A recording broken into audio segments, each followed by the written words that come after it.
Welcome back. Ellen, one of the sleep coaches here at Sleep and Wellness Coach, is joining me for a before we dive in conversation about first birthdays, more specifically, first birthday parties.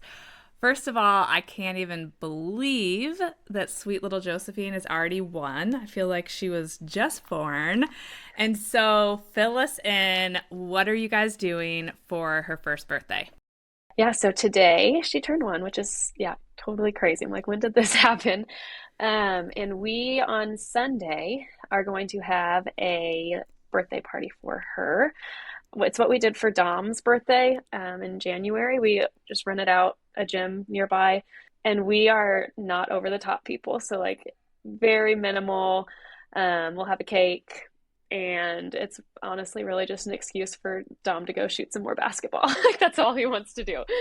But it's interesting just thinking kind of about first birthday parties and kind of the thing that came to my mind is like theming them. Like I feel like everyone has some sort of theme.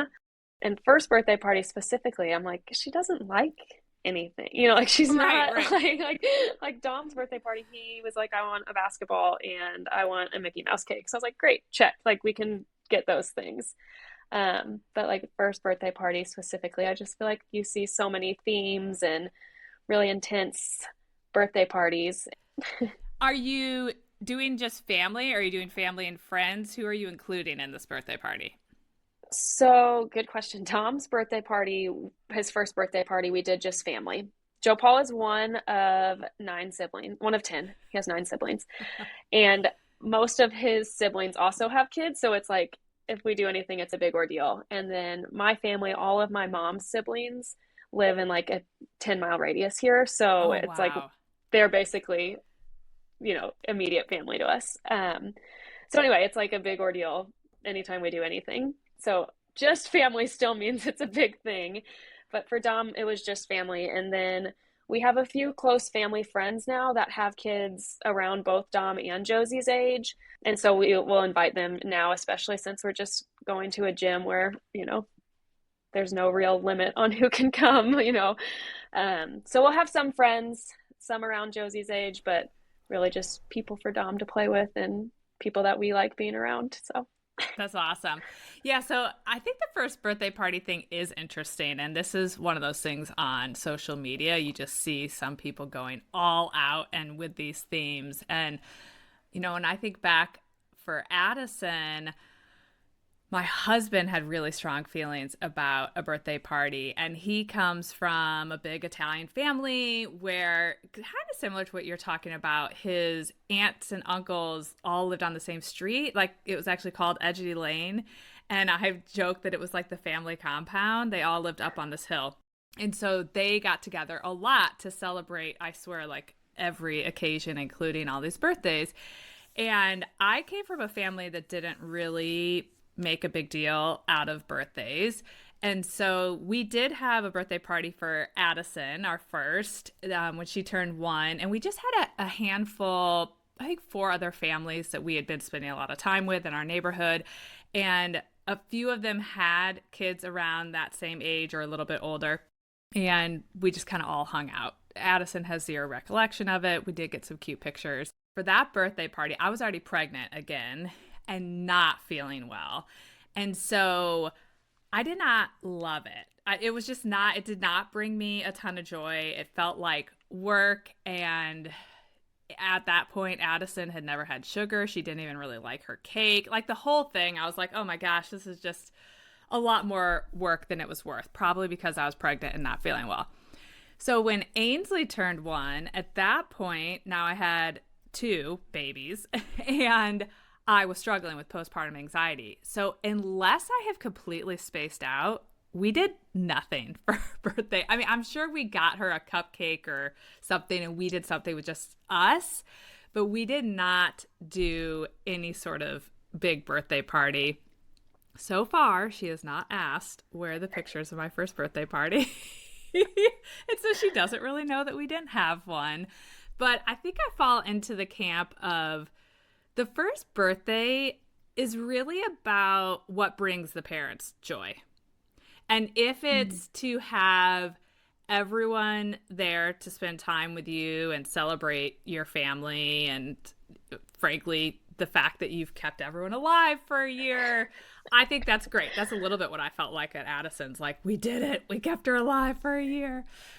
But if it's not, I don't regret not having a party for Ainsley because it just was not, it didn't mean much to her. If any, it actually meant nothing to her. And it was not a great time for me. And so I think it's so helpful to like for people to hear that it's okay to not have one, right? Like some people need to hear not the excuse, but like hear someone tell you it's okay to like you can still be a great mom and you can still have a really awesome, loving family if you don't put on a first birthday party. Like it's not, the end of the world. Like I think it's really valuable, like what you're saying, like whatever, however it helps the parents feel. It's not about what the kid's going to remember. They won't remember their first birthday party, but if you want to celebrate, great.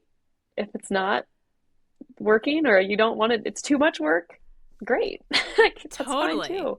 And I feel that way about the whole theme concept. If that is your jam, like I have friends who are good at arts and crafts is not the right term, but good at themes and design and arts and crafts and creating all these activities. Even as kids got older, they did all these great activities at birthday parties. That was not my jam. It is still not my jam. And that's just not what I did. There was a period of time pre-COVID, the kids were pretty little, but when they started to talk about birthday parties, where I said, you could either have a birthday party with friends or we can go on a family adventure. And so we had a little string of years where they didn't even have birthday parties and we would just go on a weekend family adventure. In fact, the last adventure we went on before COVID was the end of January 2020. Addison said, I want to go to New York City. So I think it was for her 7th or 8th birthday. And so even that, I said, like, whatever works for your family. Now, as my kids got older, they kind of do want to go like to Top Golf with their friends and they're more into hanging out with their friends. But I just do not think people need to buy into any one way to do any of these kids' birthday parties. But if you are someone who wants to go all out, go with your bad self. I love that idea of like, here's an option. And I kept saying to my husband, I'm like, I can't wait until our kids can just tell us what they want, like for their birthday, because I'm like, kind of like what we've talked, like, who's this for? Like, is this for them or is this for us? But to be able to have that conversation, like, do you want a family adventure or do you want to have a party with your friends? Like, and then that kind of helps give the motivation. Like, even if I'm not a great party planner, my husband loves hosting. So that's like totally his jam. Like, he loves it. My husband too. Yeah. But yeah, like it gives me more motivation, I think, if like when Dominic was like, I can't wait to go to the gym and play with, play basketball with all these people. Granted, I think at his age, he would have been fine if no one else was there and it was just him and the basketball goal. But, Totally. Like to be able to let them pick kind of helps give me motivation to support whatever, their wishes are to celebrate for them on their birthday. Absolutely. Well, I hope you guys have an awesome first celebration birthday with Josie, and happy birthday to you because it's also the day that you gave birth, which is what I always tell my kids. It's your birthday and my birthday. Yeah. That's awesome. All right, Ellen, thanks for joining me. Talk to you soon. Now on to today's episode.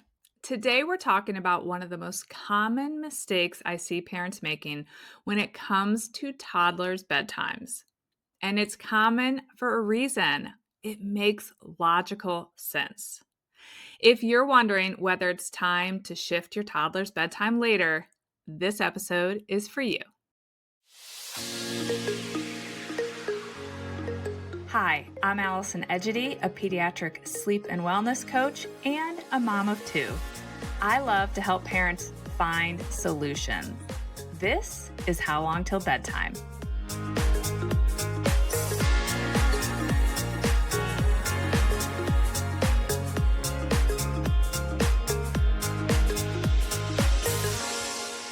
Hey everyone, it's Allison. Welcome back to How Long Till Bedtime.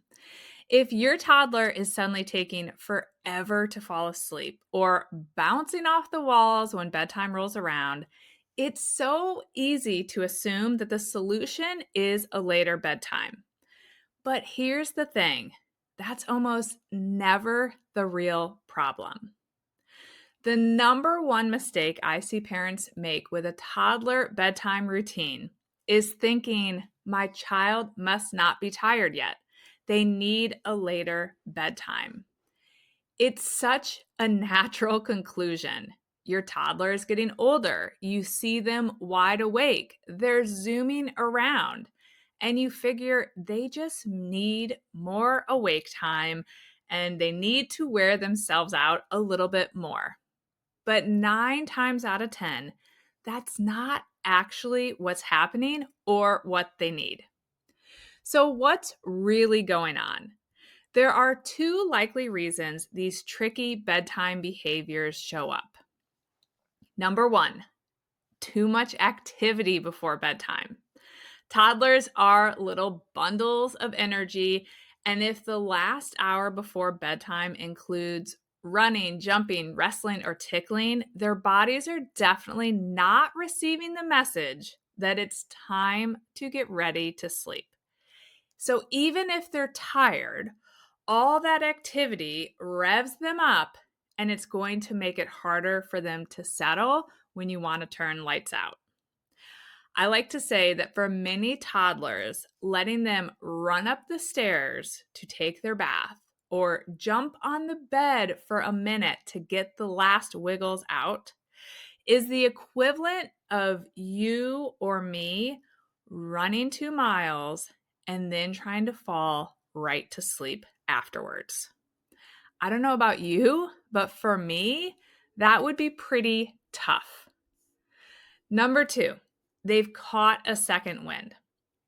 And this is a really big one. Just like you or me, toddlers have circadian rhythms that can either be optimized or disrupted. If you miss your child's natural sleep window, their body releases hormones like adrenaline or cortisol, which gives them that burst of energy, otherwise known as the second wind.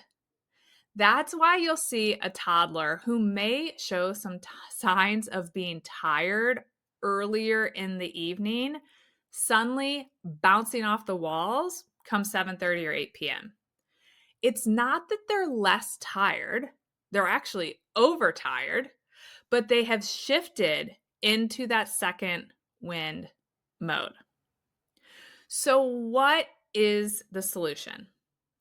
Instead of pushing bedtime later, I recommend focusing on two things. First, dial in the bedtime activities. I know it's counterintuitive, but don't try to wear your toddler out during that hour before lights out. Think calm, predictable, and consistent. It might look like dinner, reading, coloring, or doing a puzzle or a quiet game before they start that structured bedtime routine. The goal is to signal to your toddler's body and brain that it's time to shift gears and begin to wind down. Second, stick with an age-appropriate bedtime. Most toddlers still need a bedtime somewhere between 7 and 8 p.m. If your child is suddenly wired and ready to rumble at 7:30 p.m., it's much more likely that they were ready to go to bed at 7 and that you missed the window, which means 7 p.m. is actually going to be easier than, say, trying to move the bedtime later to 8 p.m. So go back to the bedtime that last worked well, and then pair it with that calm hour before lights out. I want to share a quick example that comes to mind. I recently worked with a family who swore their 3-year-old couldn't fall asleep before 9 p.m. But when we moved the bedtime earlier, all the way to 7 p.m., and cut out the pre-bed wrestling matches that were happening in their evening routine and made that routine shorter and more consistent, he started falling asleep within 10 minutes. That was a huge shift from the full hour it had been taking him to fall asleep with an 8 p.m. bedtime, which resulted in him falling asleep at 9 p.m. So now he was falling asleep before 7:15. And bonus, it made it so he slept longer and woke up happier. So the next time you're tempted to push bedtime later, pause and ask yourself, is my toddler actually not tired? Or are they unintentionally revving their body back up? Or are we missing their natural sleep wave, which is pushing them into second wind territory? There's a good chance it's the latter. So test it out and see if you notice a difference.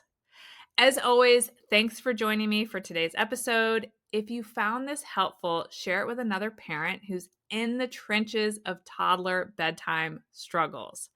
And as always, you can find more resources linked in the show notes. See you back here next week. Bye for now. Thank you for listening to How Long Till Bedtime. To learn how we can work together to improve your child's sleep, please visit sleepandwellnesscoach.com.